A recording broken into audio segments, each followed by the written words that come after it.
Alright, YouTube, I just wanted to show y'all that I'm in Beverly Hills, and if you don't believe me, just take a look at the trees.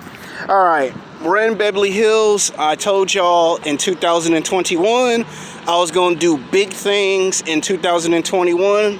Told y'all I was going to film at multiple locations. The Grove is just one place that I film my videos at. This is Beverly Hills. And the name of this episode is going to be called Sex Game Business Real Estate / Money versus New Money. Now, the reason why I'm doing this on YouTube is because it's new content, it's a new video. And I've already told you that at the start of 2021, I was going to give you brand new, fresh content. And I was going to interview people in videos. And the first guest that we're interviewing is a person by the name of Zach Deloney. He is a content creator. He has 3 YouTube channels. He makes videos on a consistent daily basis. He expertise in mental illness, money, business, real estate. He also is well versed in other subjects. And I decided for my topic today on a Saturday that I would want to talk about business real estate and Bitcoin. As you do know, Bitcoin is a very big topic here on YouTube. For the past 4 to 5 years, it's a hot subject. Everyone's making videos about it, and I wouldn't be a content creator if I didn't at least try to work that into my videos. Now, you know me by now as Alexander Oden. If the first video is very well successful, guess what? I make a part 2. Part 2 is very successful, I make a part 3. We're just going to start with one video just to see how that one video goes. I can't make no guarantees and promises if part 2 or part 3 is going to get made after this, because he has a very busy schedule. And with his busy schedule, he works. And when he's not working, he's doing business real estate with his brother. And sometimes he'll be available, sometimes he will not be available. So if y'all come in the comment section and say I like the video and y'all want a part 2, I can't just make a part 2. He has to tell me when he's available to make a part 2. All I can do is make a series from my perspective, but sometimes I want to hear other people's perspective. As a YouTube content creator, it's good to hear other women's perspective on the same subject, not just yourself. So I promised you some interviews. I'm a man of my word. He's going to introduce himself, and then once he introduces himself and tell you what he does for a living, that's when we'll jump into some questions. And we'll probably make it a very nice video, maybe 5-10 minute videos, maybe 15. Don't want to make it too long because he has a busy schedule. He has other business associates that he has to talk to. He's a very important, busy person. So with no further ado, I'm going to introduce my special host who does YouTube videos himself, Zach Deloney. So I'm going to go ahead and let him give his expertise. Hello, I'm Zach Deloney, and I'm a part-time custodian / kitchen worker. Today I want to tell you about real estate. As you know, when you get of age, you have a credit score. And before you can get property in real estate or cars and stuff, we're talking about real estate, you have to build up your credit. You shooting for a 675 or a 720. 720 is an excellent credit score. If you go below a 500, you'll have a hard time having a banking loan for a housing loan. The bank will not let you get a loan for a house. Other people can get it easier than others. Sometimes they can slip through the cracks and overlook the person's status and give them a loan themselves. You can draw your own conclusion on talking about it. It's hard to be a first-time home buyer because you're going to make mistakes. 1 would be location. 2 will be how much it is. And 3, if you're from the military and armed forces, you get special specialty loans in your GI Bill when you come out of the military.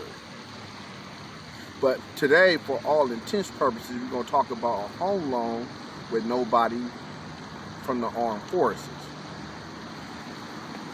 Who wants to rent an apartment for the rest of your life? Number of hands, or you can say it in the comment section, do you want to own a house? If you say yes, I want to own a house, that's good. Because you want to own property for you can have it for the next generation, generational wealth. Okay, so generation wealth, let's talk about that. Generation wealth is from generation to generation, money transfers to that next generation. So tell the audience, how does getting a house help them translate that into generational wealth versus I just bought a house, but I don't have the slightest idea on how to do that? You have, when you get when you go to the bank and get a first-time home loan, you have to look at the area first before you want to buy. If you buy in the urban areas, it tend to be $475,000 to $1 million. In Los Angeles, homes can go for $500,000 to $1 million. Because, because that movie is in Los Angeles. But if you go towards Riverside or some parts of San Bernardino, it's $400,000 to $500,000, depends on what you get. If you're building your house from the ground up, or you rent, or you getting a house that previously owned. So what about if I wanted to get a house in Apple Valley or Victorville? That'd be like maybe $500,000. It depends on the market, and it also because San Bernardino is building up because it used to be farmlands, so they building up more houses over there in Riverside and San Bernardino because it used to be farmlands. They have a whole lot of vacant lots and stuff, so they building houses, 7-Elevens, grocery chains, stuff like that. Okay, so it'll be almost like a gated community. Yeah, it can be a gated community or it can be a suburb. Okay, so what's the difference between having property in the city and own your own land? Like I say, when you rent out a house or apartment, you just renting, you just giving them your money to rent the place. You don't own it. Versus getting a house and owning the house, paying for the loan. After you pay the bank back their loan, either a 15-year loan or a 30-year loan, the house is yours. You just have to pay the property taxes. Okay, so what happens if you fail to do that within that time frame? Like, let's say you start off good for the first 5 or 10 years, but then that second cycle you start to slack off. What happens in that type of time of frame? There's two ways you can go about it. You can get an extension, meaning that it'll be like more years that are added onto your home loan, or the bank can seize your home. Other words, people, you do not want the bank to seize your house if you fail to pay notices when they're asked to be paid on time. So I'm gonna re-elaborate for y'all that basically what he's saying is, if when you first buy a house, the first mistake most people make is the location. They get happy and excited from what he's telling me. They buy a house, but then they forget they're in a new location and they didn't consider the good and the bad factors of buying a new house when they relocate. He's also saying that certain places like Riverside, San Bernardino are good places. They're good options. And he's also saying that you have to first have a good credit score. So you know what that means, right? If it's like in the 600s to 700 range, that's good. If it's below 500, that's the bad range. So he's giving me stuff to remember, okay? Remember, this is not my expertise. This is his expertise, but he's giving me stuff to work with because Some of this I've heard of, but I didn't know how true it was until I decided to go interview him. So that's why you see he's being interviewed. Now, we're gonna go from that to another question, and that is gonna be, what's the difference between buying a house here in California and going to Las Vegas, and do a compare and contrast. And then we're gonna make the last question Bitcoin. You always save the best of the best for last. That's what I learned in filmmaking class. You don't get to the good subject in the beginning of the video, because then it's like pay-per-view. When you want to see Mayweather, you don't show Floyd Mayweather Jr. in the first hour or in the second hour. You show him in the third hour, because that's what everyone paid their hard-earned money to see, is Mayweather. So we're going to get to the next question. All right. What about if I buy a house in Las Vegas compared to California? I'll give you the situation, and then you can tell me based off of it. Now, my half-brother tried to buy a house like about 2-3 years ago. He has a lot of money from the military, and basically he had an apartment in Las Vegas. I don't know if it was on the strip, off the strip, but he had a house for affordable price. Now, I don't know the price range in Las Vegas because he didn't go into detail, and my dad didn't go into detail on the price range, but they both said that if you got the type of money, you can have what they call play around money. So you tell me, what is it about Las Vegas that some people relocate to compared to here? It could be the taxes. It could be low property value. It could be that it's in the desert, that nobody don't want to be in the desert, so you can build a house up for a cheap price. It can be that they love to gamble, so they come to Vegas. They get a house in Vegas to gamble instead of coming from LA or Los Angeles to go to Vegas.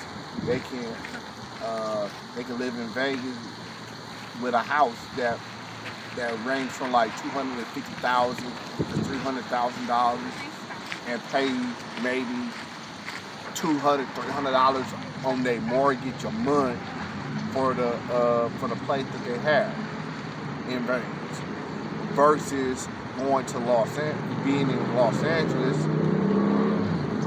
Los Angeles is a hub because of the celebrities and the life and the cost of living. You have multi-million-dollar homes, so you can get a first-time home loan for $500,000, and you can't find nowhere in Los Angeles that will pay for the loan, the house, for $500,000, or how much you get approved for a loan. So it's like a cut and dry. Okay. Now we're going to ask you one last question. And this is concerning Bitcoin. Now, there's been talk about our old ways of cash value, and Bitcoin in the next 10 to 15 years will become our new money currency. Do you think that's good, or do you think that it'll take time? Like, if I wanted to take Bitcoin and invest in the stock market, what do you think? The government has to look into the good and the bad about having different currency. They have to look at it and see if it's reliable or not. Because they're not going to go and say, oh, there's Bitcoin, and then we can do it. And then we can make it our new currency. What I think what's going to happen is money will play out, and we just going to use our debit cards for transactions and purchases. Money will be phased out. The plastic cards that we have now gonna be our new currency, because everything will be electronic. So you mean everything will just go digital? Yeah, there won't be no paper currency. There'll be no ATMs. There'll be no cash. It'll be basically digital. Okay. Bitcoin is kind of like cryptocurrency, and it's still in the infant stage. So we don't know if it's gonna be a big success or it's gonna be a bust. So what you're saying is, just because there's popular talks about it doesn't mean to invest just quite yet. Don't invest into nothing that you haven't really studied that you really study for. And you have to really study Bitcoin to know if it's reliable or it's not. You can't say, oh, I'm gonna go to Bitcoin and that will be my currency, and then they phase out money and everything is on a debit card now. You go to the get gas, you have to do debit card. You have food. People have EBT for low income. You know, they used to have paper and food stamps. You probably remember that back in the day. The food stamps. It went digital. They have GR payments for the social welfare. Everything went digital. Social Security, when you get your old age pension and your disability check or your SSI check, it went digital. Over 97% of Social Security recipients receiving their payment digital. So Bitcoin, we have to look more into that, give it about another 2 or 3 years to see how it develops. But I think it'll go digital before it goes cryptocurrency.